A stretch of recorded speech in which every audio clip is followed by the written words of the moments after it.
बिस्मिल्लाहिर्रहमानिर्रहीम। अस्सलाम वालेकुम। मैं हूं नाइला भट्टी और आप देख रहे हैं Pakistan news 4K। Supreme court ने फौजी अदालतों में सिविलियन का ट्रायल कलअदम करार दे दिया। फौजी अदालतों में सिविलियन के ट्रायल के खिलाफ केस की समाअत जस्टिस एजाजुल एहसन की सरबराही में 5 रुकनी लॉर्जर बेंच ने की। बेंच में justice Munib Akhtar, justice Yahya Afridi, justice Muzahir Naqvi और जस्टिस आयशा मलिक शामिल। सिविलियन का फौजी अदालतों में ट्रायल 5 रुकनी बेंच ने मुत्तफिका तौर पर कलअदम करार दिया है। ताहम आर्मी एक्ट के सेक्शन 2D1 को आइन से मुतसादिम 4 जजेस ने करार दिया है, जबकि जस्टिस याहिया ने इस पर अपनी राय महफूज रखी। अदालत ने करार दिया है कि अगर किसी शहरी का फौजी अदालत में ट्रायल शुरू हो गया है तो वो भी कलअदम करार दिया जाता है। 9 और 10 मई के वाक़यात की रोशनी में गिरफ्तार 102 अफराद जिनकी फहरिस्त अदालत में पेश की गई थी, सुप्रीम कोर्ट ने इनका ट्रायल आम फौजदारी अदालतों में चलाने का हुक्म दिया है।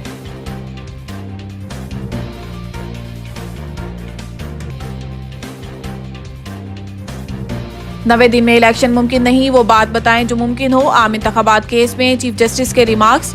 चीफ जस्टिस पाकिस्तान काजी फाइज ईसा ने 90 दिनों में आम इंतखाबात के इनेकाद से मुतल्लिक केस की समाअत के दौरान दरखास्त गुजार सदर सुप्रीम कोर्ट बार से कहा है कि 90 दिनों में इलेक्शन वाली बात मुमकिन नहीं, वो बात बताएं जो मुमकिन हो। सुप्रीम कोर्ट ने केस में इलेक्शन कमीशन और विफाकी हुकूमत को नोटिस भी जारी कर दिया। सुप्रीम कोर्ट में 90 दिनों में आम इंतखाबात के इनेकाद से मुतल्लिक केस की समाअत हुई। चीफ जस्टिस काजी फाइज ईसा की सरबराही में 3 रुकनी बेंच ने दरखास्तों की समाअत की। बेंच में जस्टिस अमीनुद्दीन खान और जस्टिस अतहर मिनुल्लाह शामिल। दरखास्त गुजार सदर supreme court bar association Abid Zubairi से चीफ जस्टिस ने इस्तफसार किया कि क्या तहरीक इंसाफ और सुप्रीम कोर्ट बार की दरखास्त एक जैसी है। वकील तहरीक इंसाफ अली जफर का कहना था कि जी बिल्कुल, दोनों दरखास्तों में यकसा मौक़िफ़ है। साइफर केस चेयरमैन PTI और शाह महमूद कुरैशी पर फर्द जुर्म आयद कर दी गई।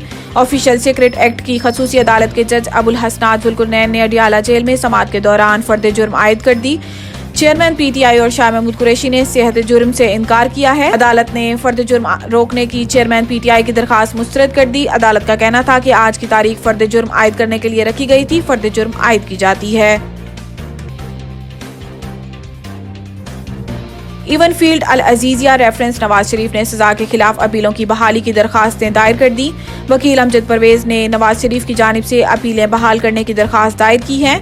दरखास्तों में इस्तदा की गई है कि अपीलों को बहाल करके मेरिट पर दलाइल सुनने के बाद फैसला किया जाए। याद रहे कि साबिक वजीर आजम नवाज शरीफ इवन फील्ड और अल अजीजिया रेफरेंस में सजा याफ्ता है और 10 साल तक अवामी ओहदे के लिए नाअहल है। नवाज शरीफ ने 21 अक्टूबर को 4 साल बाद वतन वापसी पर इस्लामाबाद एयरपोर्ट के लाउंज में अपने वकला से मुशावरत की थी और अपीलें बहाल कराने की दरखास्तों पर दस्तखत किए थे।